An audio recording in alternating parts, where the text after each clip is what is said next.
What does a decades-old stadium and rebuilding Baltimore's key bridge have to do with each other? Look no further than the bill in Congress that, if passed by this Friday, would prevent a government shutdown. This is the continuing resolution, as it's called, over 1,500 pages aimed at extending the government's funding into next year. But tucked into those pages are two major deals for the DMV. One would guarantee that the federal government pays 100% of the bill for a new key bridge. The other would give Washington, D.C. control of the 170 acres that the old RFK Stadium currently sits on. Mayor Bowser applauding that news, writing, quote, "As a city, we have worked for years toward the opportunity to transform a vacant, blighted sea of asphalt in the heart of D.C. and to put the RFK campus back to productive use.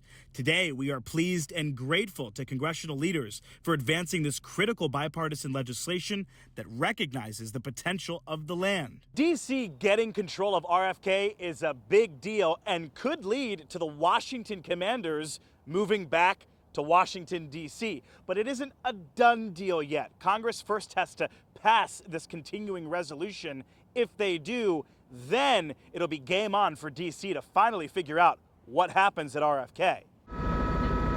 Then there's the Key Bridge in Baltimore, almost 9 months after the Dolly cargo ship crashed into it and took the bridge down.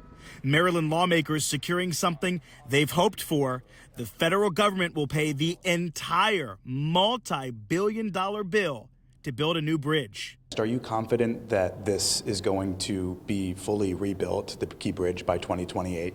I'm absolutely certain it's going to be rebuilt as soon as possible. 2028 is the date they're selecting. Maybe we can even beat that. A busy last-minute dash before the holidays to keep the government funded and get two significant projects in the DMV rolling.